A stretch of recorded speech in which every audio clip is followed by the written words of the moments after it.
हाय बच्चों, कैसे हो आप सब। आशा है आप सभी लोग स्वस्थ होंगे और अच्छे से अपनी कक्षाएं अटेंड कर रहे होंगे और कक्षाओं में पढ़ाए जाने वाले सभी विषयों पर अच्छी तरीके से फोकस कर रहे होंगे।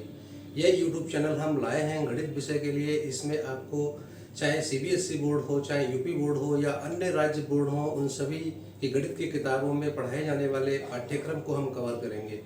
ज़्यादातर सीबीएसई बोर्ड और यूपी बोर्ड की जो किताबें हैं एनसीईआरटी पर बेस्ड हैं। तो एनसीईआरटी की किताबों में जो हमको कंटेंट दिया गया है, जो अभ्यास दी गई हैं, हम उन्हें कवर करेंगे और प्रयास रहेगा हमारा कि अच्छी से अच्छी शिक्षण विधियों का प्रयोग करते हुए हम सवालों को अच्छी तरीके से आपके सामने क्लियर करेंगे। ज़्यादातर सवालों की जो कंसेप्ट होती हैं वो क्लियर नहीं हो पाती हैं। हमारा प्रयास रहेगा कंटेंट को अच्छी तरीके से क्लियर करते हुए हम आपके सामने सवाल प्रस्तुत करेंगे। जो बच्चे थोड़ा धीरे से सीखते हैं, देर में सीखते हैं, क्लास में उनके समझ में नहीं आता है या कभी कभी क्लास भी बंद कर देते हैं या क्लास नहीं अटेंड कर पा रहे हैं किसी कारण से, तो उनके लिए भी ये वीडियो चैनल, यूट्यूब चैनल बहुत ही लाभकारी साबित होगा। वो इस वीडियो चैनल को जरूर देखें, यूट्यूब चैनल को जरूर देखें और अगर उनको ये फ़ायदेमंद लगता है, उनको कहीं पर से लाभकारी लगता है, तो मेरा आप लोगों से ये निवेदन होगा कि आप इस वीडियो को सब्सक्राइब जरूर करें और इसके कंटेंट को आप जरूर देखें। इस वीडियो में हम गणित के सबसे महत्वपूर्ण भाग कैलकुलस पर चर्चा करेंगे। कैलकुलस के बारे में डिटेल में जाने की बजाय कैलकुलस को कितने भागों में बांटा गया है और किस तरीके से हमें उसका अध्ययन करना है, हम इस पर चर्चा करेंगे। कैलकुलस को दो भागों में बांटा गया है।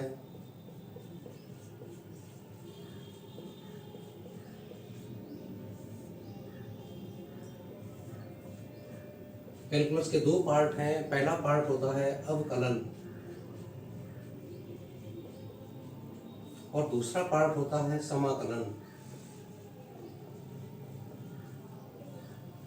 अवकलन के बारे में आप कक्षा 11 में अच्छी तरीके से पढ़ चुके हैं, उसकी कंसेप्ट के बारे में आप अच्छी तरीके से अवगत हैं और अवकलन पर आधारित जितने भी अभ्यास हैं, आशा है कि आपने अपनी कक्षा 11 की पढ़ाई में उनको कंप्लीट किया होगा। इस वीडियो में हमारा फोकस रहेगा समाकलन पर। समाकलन कैसे किया जाए, समाकलन की कौन कौन सी विधियां हैं, समाकलन क्या चीज़ है, हम इन चीज़ों पर चर्चा करेंगे। समाकलन वास्तव में अवकलन की प्रतिलोमी संक्रिया होती है। जैसे हम जानते हैं कोई फंक्शन y बराबर अगर fx के रूप में दिया गया है तो इसका x के सापेक्ष अवकलन करने पर हमको dy/dx प्राप्त हो जाता है। किस रूप में, देखिए dy/dx हम जानते हैं ये fx के रूप में प्राप्त हो जाता है, जिसको हम y का अवकल गुणांक या अवकलज कहते हैं। इतना हम अपनी पिछली कक्षा 11 में अच्छी तरीके से सीख चुके हैं कि किस तरीके से दिए गए फलन का अवकलन करके हम उसका अवकल गुणांक ज्ञात कर सकते हैं या उसका अवकलज ज्ञात कर सकते हैं। अब आगे हमको ये देखना है कि समाकलन क्या होता है। तो अब हम समझेंगे एक ऐसी प्रतिलोमी संक्रिया जिसकी सहायता से हम इस अवकलज को पुनः fx के रूप में परिवर्तित कर सकें, उसे ही हम समाकलन कहते हैं।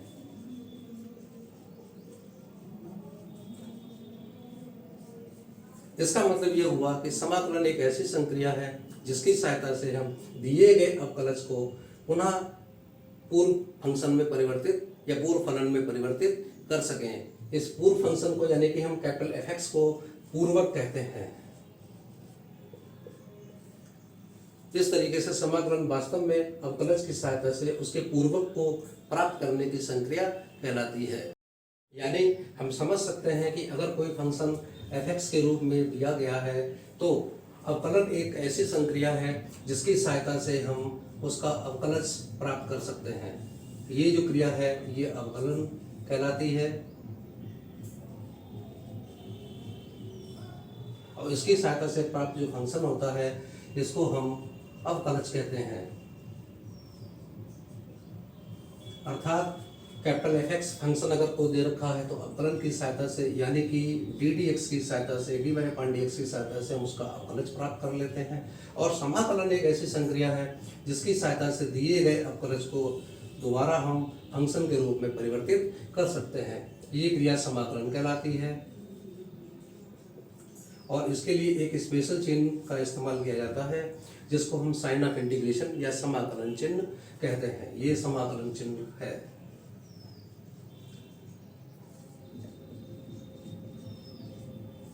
ये समाकलन चिन्ह कहलाता है। डी डी एक्स का मतलब अवकलन से है और साइन ऑफ इंटीग्रेशन का मतलब या समाकलन चिन्ह का मतलब समाकलन से है। जैसे है हम ये जानते हैं कि किसी फंक्शन का जो अवकलन होता है वो उसी चर के सापेक्ष किया जाता है जिसमें वो दिया गया है। उसी प्रकार हम ये भी समझ सकते हैं कि अवकलन जो हमारा जिस चर में दिया गया है समाकलन भी उसी के सापेक्ष होता है। इसीलिए हम ये कह सकते हैं कि किसी अगर हम अवकलज का अवकलन करना चाहते हैं तो उसके लिए कंप्लीट चिन्ह ये इस तरीके से लिया जाता है। हम समझ चुके हैं कि समाकलन की सहायता से हम दिए गए अवकलज से उसके पूर्वक को प्राप्त कर सकते हैं। इसे कुछ उदाहरणों के द्वारा बहुत आसानी से समझा जा सकता है। जैसे कि मान लेते हैं कि कोई फलन y जो है वो sin x के रूप में दिया गया है और हम ये भी जानते हैं कि y जो है x का एक फलन है। x यहाँ पर एक चर है, y चर x में दिया गया है और अगर इसका हम x के सापेक्ष अवकलन करेंगे यानी कि अगर हम इसका dy/dx करेंगे तो हमें इसके बदले में cos x प्राप्त होगा और हम ये जानते हैं कि cos x जो है sin x का अवकलज है। अब समाकलन की सहायता से हम इस अवकलज जो कि cos x है हम इसका sin x यानी कि पूर्वक प्राप्त करेंगे। तो इसके लिए हमें इसका समाकलन करना पड़ेगा, समाकलन का चिन्ह लगाना पड़ेगा। चूंकि फलन अवकलज हमारा cos x के रूप में दिया गया है तो हम cos x लेंगे। अब चूंकि ये फलन x के चर में दिया गया है तो हमें dx का इस्तेमाल करना पड़ेगा। इस तरीके से समाकलन का पूरा समाकल तैयार हो जाएगा और हम जब समाकलन इसका करेंगे तो हमें इसका पूर्वक यानी कि sin x प्राप्त हो जाएगा। इस तरीके से cos x का जो समाकलन है वो sin x के रूप में प्राप्त होगा और sin x को ही हम cos x जो कि अवकलज था इसको हम पूर्वक कहेंगे। यानी हम बहुत आसानी से कह सकते हैं cos x जो कि अगर अवकलज है तो cos x का पूर्वक sin x होगा या हम कहेंगे कि cos x का समाकलन sin x होगा। अब हम समझ चुके हैं अवकलन की सहायता से जिन जिन फलनों के हम अवकलज प्राप्त करते हैं उन अवकलजों की सहायता से उनका समाकलन करने पर हमें उनके पूर्व फंक्शन प्राप्त हो जाते हैं जिन्हें कि हम पूर्वक कहते हैं। और एक उदाहरण देखते हैं। जैसे कि हम जानते हैं कि cos x का ddx अगर हम करते हैं तो हमें इसके बदले में माइनस sin x प्राप्त होता है।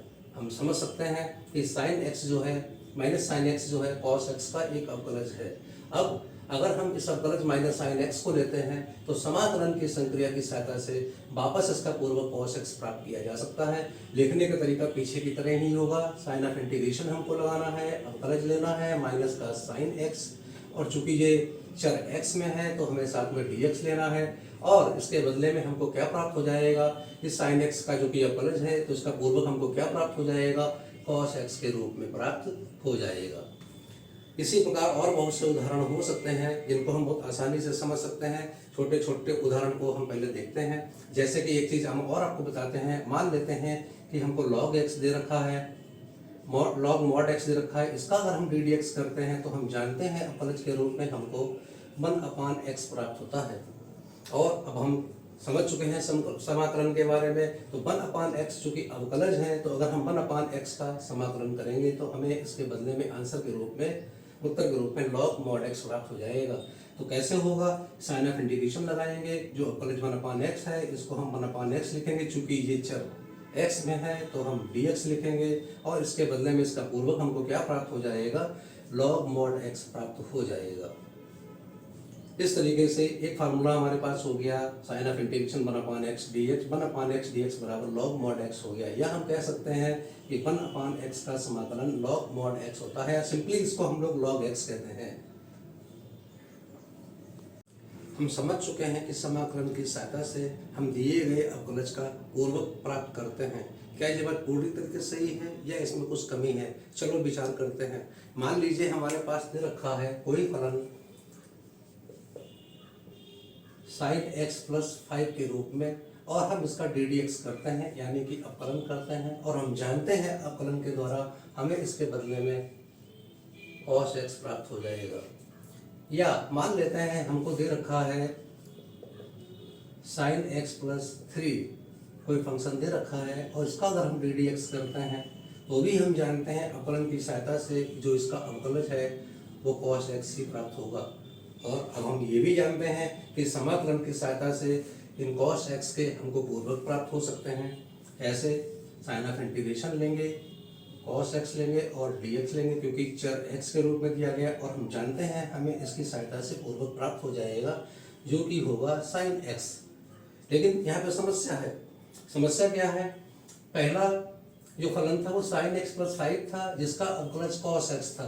तो कायदे में cos x को अगर हम अवकलज के रूप में लेते हैं तो इसका समाकलन करने से हमको sin x प्लस 5 प्राप्त होना चाहिए। इसी प्रकार जो दूसरा हमने एग्जाम्पल लिया है sin x प्लस 3 और अवकलन करने से ddx करने से हमें इसका अवकलज cos x प्राप्त हुआ है। तो कायदे में समाकलन की सहायता से हमें इस cos x का पूर्वक sin x प्लस 3 के रूप में प्राप्त होना चाहिए। क्या यहाँ पे ऐसा हुआ? नहीं। हम देख रहे हैं कि अगर हम cos x का समाकलन करते हैं तो हमको sin x प्राप्त हो जाता है। हम ये निश्चित नहीं कर पा रहे हैं कि sin x के संग हम 5 लगाएं या sin x के साथ हम 3 लगाएं। ये दुविधा है। इस दुविधा को दूर करने के लिए हम क्या काम करते हैं, cos x का जो पूर्वक हमको sin x के रूप में प्राप्त होता है तो इसे sin x के रूप में ना लेकर हम इसमें अपनी तरफ से एक अचर c जोड़ देते हैं और जिसको हम लोग स्वैच्छिक अचर कहते हैं। क्या कहते हैं? स्वैच्छिक अचर, आर्बिट्रेरी कांस्टेंट, स्वैच्छिक अचर।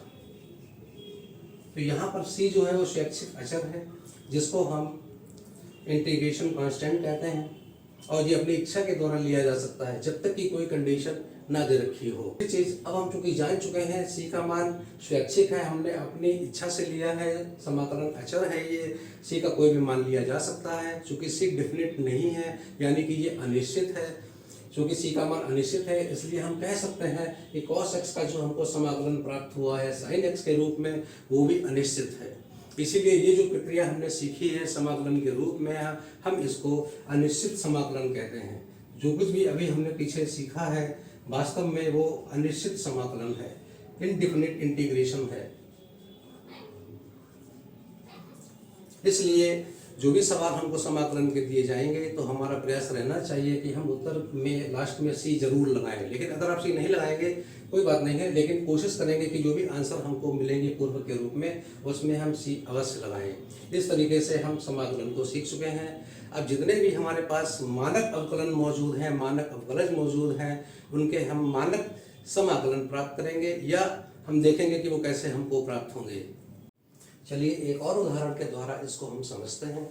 मान लीजिए कि हमारे पास कोई बहुपद दे रखा है x की पावर n प्लस 1 अपान n प्लस 1। इसका ddx हम करेंगे तो हमें x की पावर n प्राप्त हो जाएगा अवकलज के रूप में, अर्थात x की पावर n प्लस 1 अपान n प्लस 1 का एक अवकलज x की पावर n होगा। अब समाकलन की परिभाषा से हम अच्छे तरीके से जानते हैं कि x की पावर n का पूर्वक x की पावर n प्लस 1 अपान n प्लस 1 होगा। यानी x की पावर n का अगर हम समाकलन करते हैं तो हमें पूर्वक के रूप में x की पावर n प्लस 1 अपान n प्लस 1 प्राप्त हो जाएगा। इसको हम एक और उदाहरण के द्वारा समझ सकते हैं।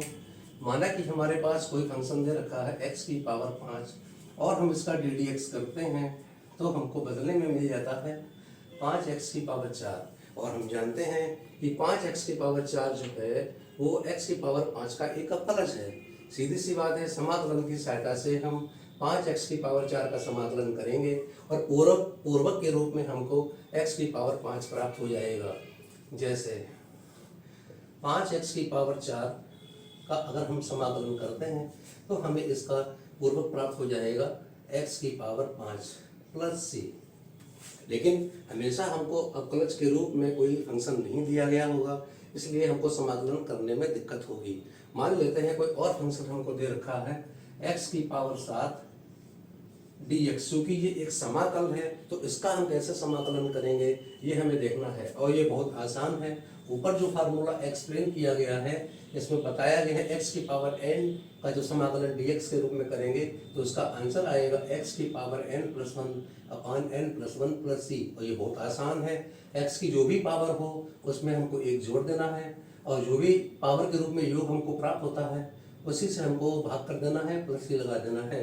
इस तरीके से यहाँ अगर हम करेंगे तो ये हो जाएगा x की पावर 7 प्लस 1 अपान 7 प्लस 1 प्लस c और आंसर के रूप में हमको प्राप्त हो जाएगा x की पावर 8/8 प्लस c, यानी x की पावर 7 का समाकलन हमको प्राप्त हो जाता है x की पावर 8/8 प्लस c के रूप में।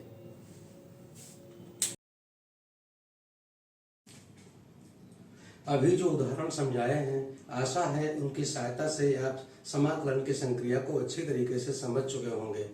इन उदाहरणों के अलावा भी और बहुत से ऐसे उदाहरण हैं जिनका इस्तेमाल समाकलन के सूत्रों के लिए होता है। बहुत से ऐसे मानक फलन हैं जिनका अवकलन करने पर हमें कुछ अवकलज प्राप्त होते हैं और उन अवकलजों के द्वारा समाकलन करने से हमको उनके पूर्वक प्राप्त होते हैं, जिनका अभ्यास में दिए गए सवालों को लगाने में सूत्रों की तरह इस्तेमाल होता है। अब हम 1 बाय 1 एक एक करके ऐसे सारे सूत्रों को देखेंगे कि वो कैसे प्राप्त होते हैं, किस तरीके से प्राप्त होते हैं। तो दोबारा हम देखते हैं, एक बार और स्पष्ट हो जाएगा। सबसे पहले बहुपदीय फलन ही हम लेते हैं, दोबारा इसको रिपीट करते हैं जिससे कि और अच्छी तरीके से समझ में आ जाए। मान लेते हैं कोई बहुपदीय फलन है,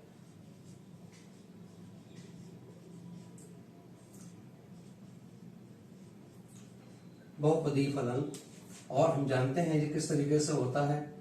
x की पावर n+1/n+1 दिया गया है, इसका ddx जब किया जाएगा तो हम जानते हैं हमको xn प्राप्त हो जाता है, x की पावर n प्राप्त हो जाता है।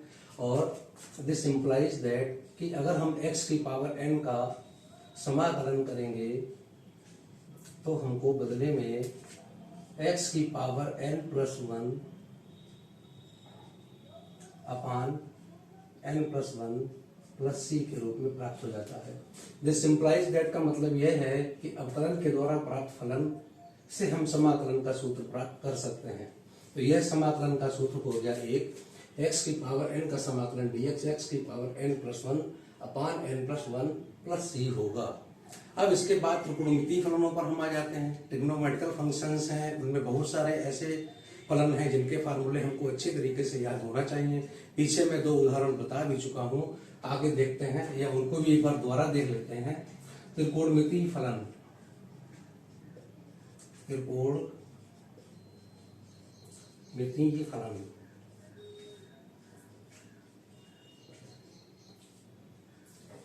जैसे सबसे पहले हमने उदाहरण sin x का लिया था। sin x कोई फलन है और उसका जब ddx करेंगे तो हम जानते हैं हमें cos x मिलेगा। दिस इम्प्लाइज दैट कि cos x का अगर हम समाकलन करेंगे तो हमको बदले में sin x प्लस c प्राप्त हो जाएगा।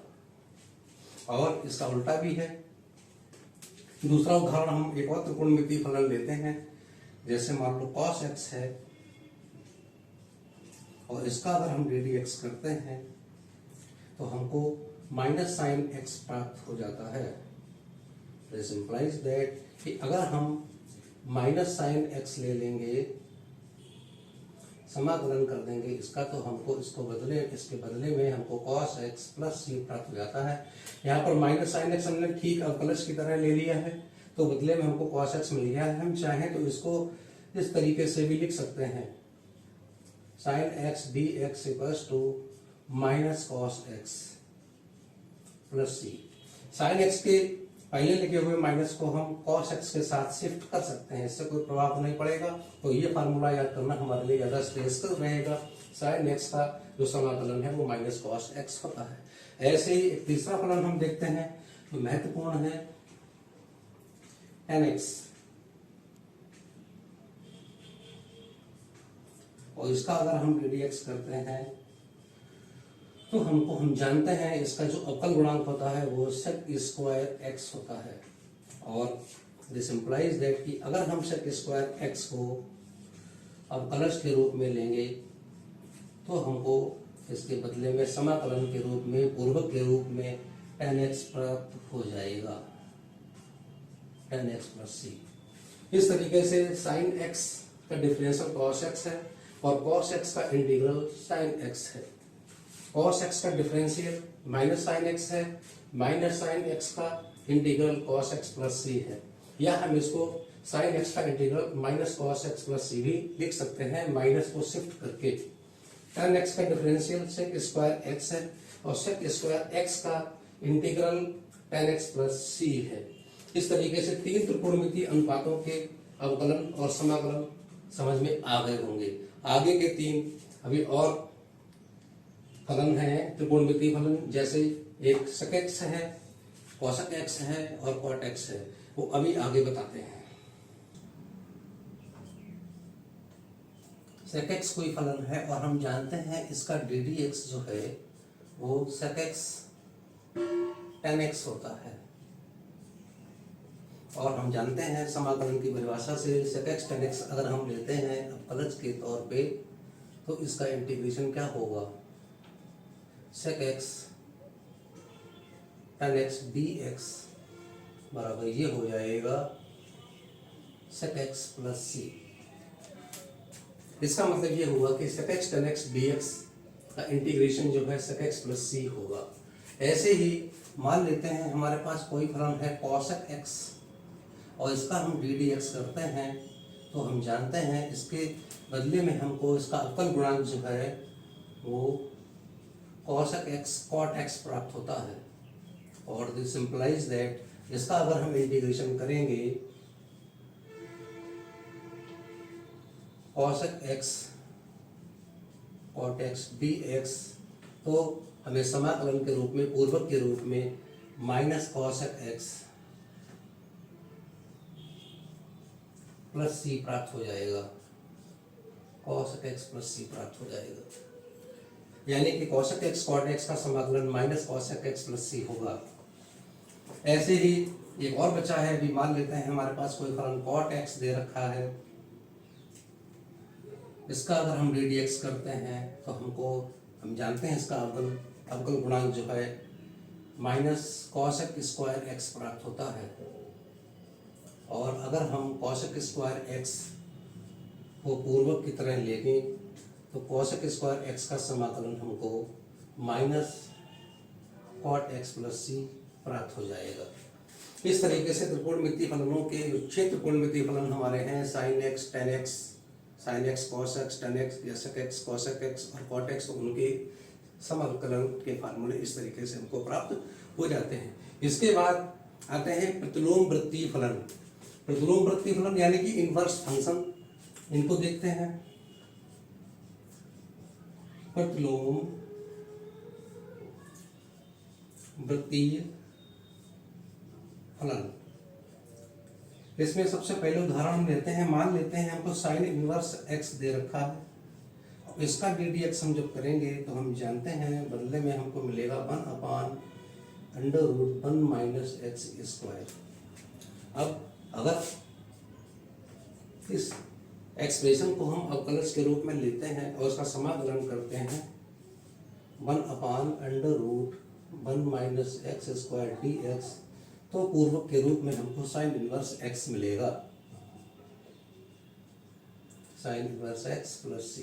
तो 1/√1 माइनस एक्स स्क्वायर का समाकलन होता है sine inverse x plus c। जरा देखते हैं कॉस इनवर्स का क्या होगा। कॉस इनवर्स x का हम ddx करेंगे तो यही आंसर अवकल गुणांक मिलने वाला है, लेकिन माइनस चिन्ह के साथ, -1/√1 माइनस एक्स स्क्वायर।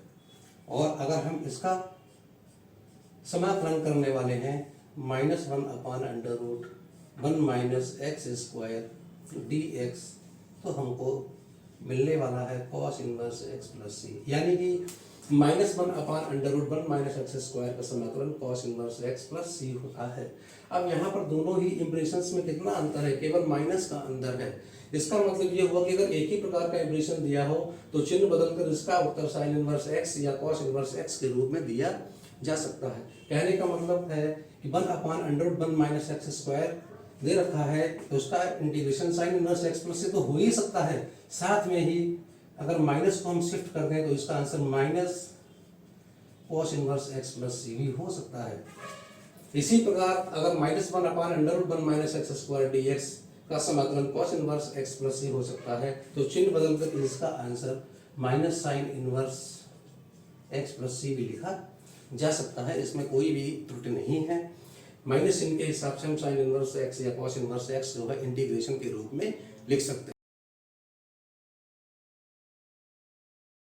चलिए एक और प्रतिफलन देखते हैं। जैसे मान लेते हैं हमारे पास दिया गया है tan इनवर्स x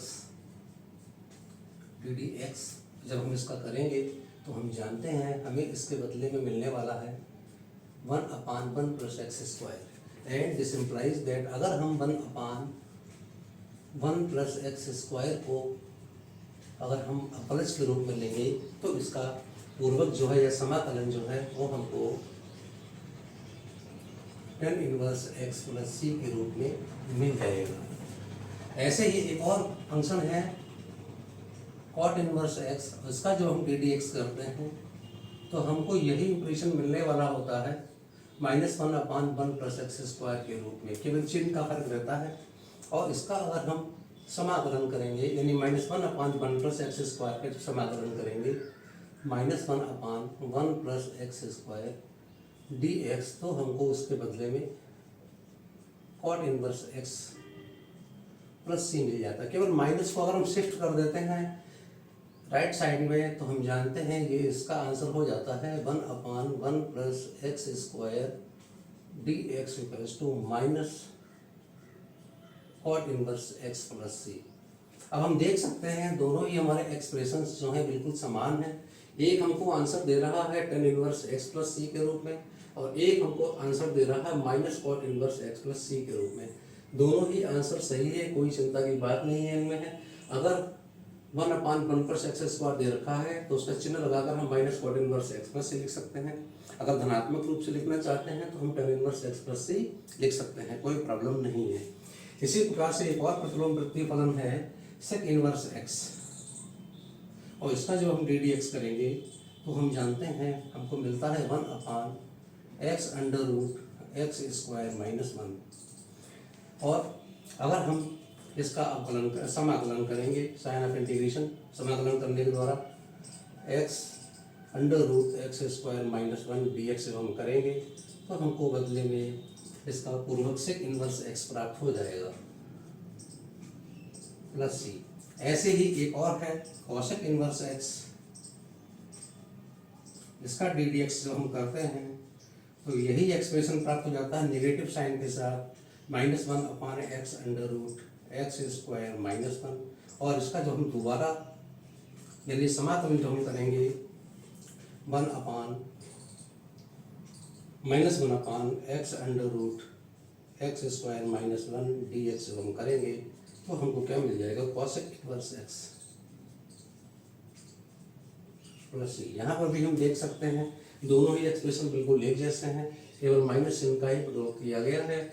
और यहाँ पर हम माइनस को अगर शिफ्ट कर देते हैं तो हमको क्या मिल जाता है, हम जान जाते हैं, बन जाता है हमारा सूत्र -1/x under root x square minus 1 d x, और ये हो जाता है minus cosec inverse x plus c. केवल माइनस को हमने राइट साइड में शिफ्ट कर दिया है। अब हम समझ सकते हैं कि दोनों ही एक्सप्रेशन बिल्कुल सेम है। 1/x under root x square minus 1 ये हमको sec inverse x plus c देता है, और यही function 1/x under root x square minus 1 समाकलन के रूप में हमको minus cosec inverse x plus c देता है। तो एक फार्मूला अगर हम याद कर लेते हैं तो बाकी दो फार्मूले हमको ऑटोमेटिक अपने आप याद हो जाता है। तो ये काफ़ी आसान होगा, इसको एक बार समझने की जरूरत है, समझिए। अब देखते हैं लघुगणकीय फलन।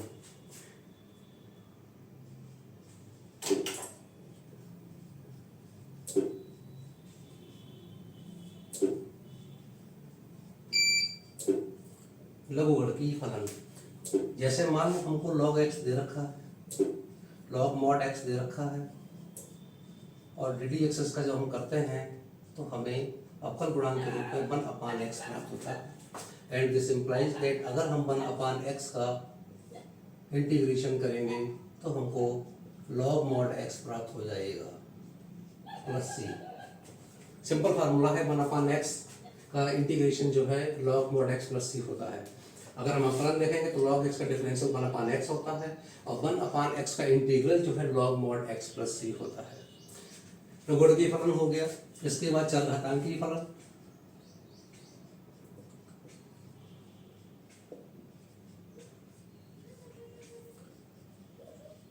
ये पीछे हम समझा भी चुके हैं उदाहरण में, दोबारा इसको देख लेते हैं। मान लेते हैं e की पावर x हमको दे रखा है, हम जानते हैं इसका डी डी एक्स जो है e की पावर x ही होता है। दिस इम्प्लाइज दैट अगर हम ex को ही e की पावर x को ले लेते हैं अवकलज के रूप में समाकलन करेंगे तो हमें e की पावर x प्लस c समाकलन के रूप में प्राप्त हो जाएगा। यानी ex का समाकलन जो है ex ही होता है, यानी e की पावर x का डिफरेंशियल e की पावर x होता है और e की पावर x का समाकलन भी e की पावर x ही होता है। तो किसी प्रकार के कंफ्यूजन की जरूरत नहीं है। दूसरा चरघातांकी फलन देखते हैं, a की पावर x, इसका डिफरेंशियल करेंगे। e की पावर x और e की पावर x यहाँ पे एक अचर संख्या है, उसके ऊपर एक चरघात लगाई गई है और हम जानते हैं इसका जो है अवकलन होता है a की power x log a base e। अब अगर हम इसका समाकलन करने जा रहे हैं a की power x log a base e, तो हम जानते हैं हमें इसके समाकलन के रूप में क्या मिलने वाला है, a की पावर x ही मिलने वाला है प्लस c। लेकिन इसको थोड़ा चेंज करके भी लिखा जा सकता है। कैसे? a की पावर x और log a चूंकि अचर संख्या है तो उसको बटे में भी लिखा जा सकता है। इस तरीके से भी इसे लिखा जा सकता है a की power x upon log a base e।